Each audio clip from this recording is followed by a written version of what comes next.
teg mi ngi continuer ak Diomaye di cheminer ak moom bilan bi ñoom ñoo koy partagé. c'est ça te aussi dafay gêner Diomaye par rapport à sa politique. te jàpp nañu tey kenn rek moom moo tax réew mi commencé diviser wu c'est Ousmane Sonko. kenn rek moom moo tax ñu commencé vassaliser la dignité de la fonction primatoriale mooy Ousmane Sonko kenn rek moom moo tax kenn respecteetul kenn ci réew mi mu am une division boo xam ne c'est net linéaire et limpide.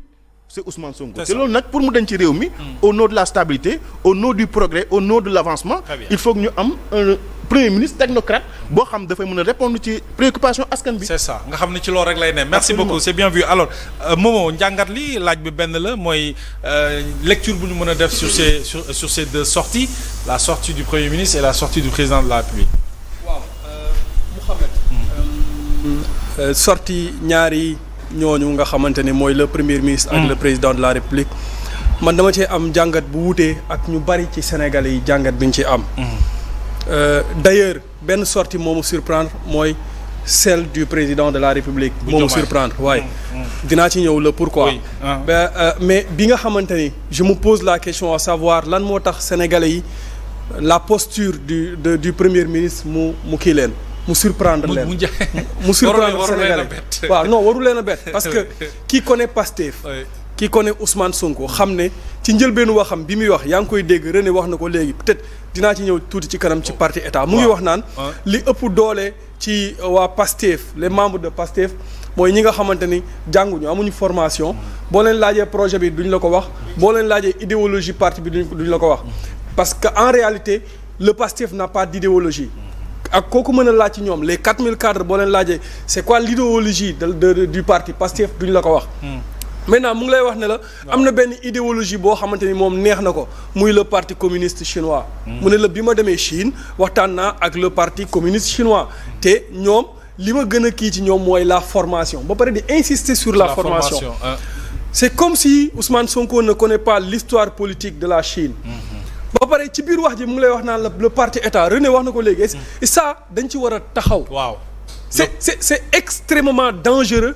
te waa PASTEF ak ñi nga xamante ne ñoom ñooy quelques directeurs ak ministres ak PCA ñu ngi wax ni parti état alors que amuñu culture xamuñu lan mooy un parti état. Oui. parce que ñoom jàpp nañ ne li Ousmane Sonko wax ci parti état mooy. chaque 3 mois wala chaque mois le président et le premier ministre dañuy ñëw toog. les quelques membres du parti ñëw toog joxe l'orientation bi nga xamante ne moom la parti bi gis ne noonu la ñu war a doxalee et même bu dee loolu la c'est tellement dangereux parce que le président de la République ne gouverne pas waa Pastef le président de la République dafay gouverner tous les Sénégalais ba ñi nga xamante ne ñoom sax voté lu ñu ko donc est-ce que dafa war a bàyyi xel ci li nga xamante ne loolu la Pastef bëgg pour mu gouverner ko kon nekkatul président nekkatul au-dessus de la mêlée maintenant ñii xeltu ci mbirum populisme di bàyyi xel Ousmane Sonko depuis ses débuts ni 2014 ak léegi. dañuy xam ne posture bii mu am en tant que chef du gouvernement warul bett kenn. warul bett kenn parce que le populiste toujours. dafay créer ay situation yi muy créer mooy dafay créer ay situation de contestation et de dénonciation parce que moom ci loolu lañ ko xamee. contester dénoncer. jël les élites dóor ko ci kaw peuple bi jël un pouvoir wala un système corrompu dóor ko sur un peuple pur. c'est qui le peuple pur booy xool peuple pur bi nga xamante ne moom lay dessiner moom mooy nekk le central. le populiste mooy ki nga xamante ni ñoom ñëpp a bon mais man maa baax. booy déglu Ousmane Sonko souvent daf lay wax ne la man damaa jub. man damaa yiw. yooyu la lay wax. da lay wan ne la moom Sénégal moo fi gën a jub. moom Sénégal moo fi gën a yiw. maintenant buy dénoncer ba ñu jox ko le pouvoir pour ne pas perdre li nga xamante ni moom mooy la masse il faut mu créer beneen situation ci pouvoir bi nga xamante ni moom moo koy jiite. et le populiste buy créer loolu dafay créer une cible à abattre cette fois-ci le cible à abattre c'était Diomaye le président. le président bi nga xamante ni moom moo ko choisir. quand même. mu créer cette cible là pour que. mu wax ne ni mu ko créé nee na la mooy système bi nga xamante ni moom lañ doon xeex système boobu wër na ndomba Diomaye ba mën ko waaye mën rëcc naa ci. oh là là. boo dégloo maanaam boo jàngatee discours am bi yëpp loolu nga ciy déglu. looloo tax mu créé waat ñaari situation. benn situation mooy dafa fekk ci sénégalais yi nga xamante ni dañoo divisé wu parce que président de la république wax na ko. nee na dafa fekk un pays divisé. il a parfaitement raison. dafa fekk dëkk bi nga xamante ni. ñaari nit kii bu bokkee Pastef kii bokkul Pastef duñ juboo même buñ bokkee ndey ak baay même buñ nekkee ay xarit. da ngay gis ne dafay am animosité. bien sûr Ousmane Sonko a réussi à diviser les Sénégalais. ba pare ay sëy tas na ci. voilà ay sëy tas na ci ñu wax. exactement ay même collègues. ah oui moi j'ai perdu des amis des frères yoo nga xamante ni maa ngi ñoom. effectivement ay voilà li yàqu dafa bari li yàqu dafa bëri tissu social boobu. président de la République nee na loolu la fi fekk loolu la bëgg a defaraat. mais Ousmane Sonko dafa réussir loolu mais réussir aussi créer benn foule autour de lui. maintenant cette sortie dafa réussir beneen affaire. il a réussi à loolu mu créé woon autour de lui muy Pastef. mu diviser ko. ba Pastef léegi divisé wu mu am ay pro Diomaye ak pro Sonko. moo tax nga gis bi Ousseynou lu génne. ñu koy attaqué loolu dafay wane ne tout simplement parti bi amul idéologie. parce que bu ñu amoon idéologie. dina am discipline de parti bu kii doon wax léegi bu Moussa doon wax léegi. parce qu'il n'y a pas d'idéologie. amul discipline de parti donc benn style la ñu adopté mooy style populisme te populisme du idéologie. très bien. style la bu ñuy adopté. maintenant loolu nag moom moo tax ñu ci bari warul li Ousmane Sonko di def en tant que pouvoir warul leen a bett. parce que toujours dafay créer ay situation yu nga xamante ne moom day wane ne lii système bi ñu fi fekk. mën na gars yi waaye man rëcc naa ci. toujours su génnaatee loolu lay wane waat. maintenant la posture du président de la République. bi président génnee mu toog fees dell photo yam boobu noonu. ñu ci bari ci la ñu xam ne.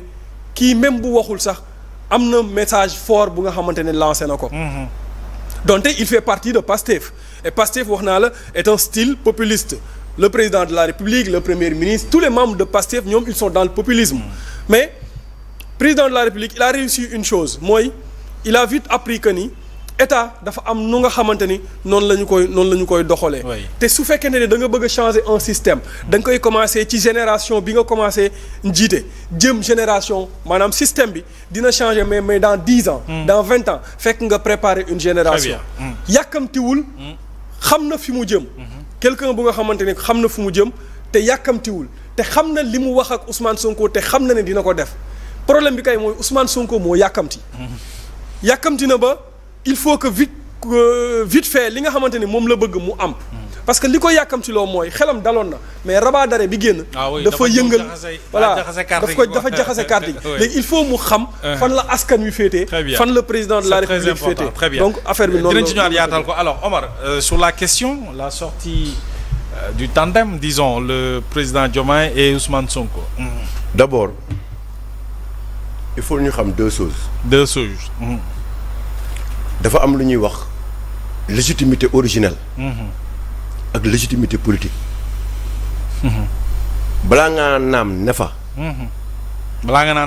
ñun sax dafa am fu ñu jógee moo tax ñuy wax ba ni aadama bu aadama amul woon du ñu gis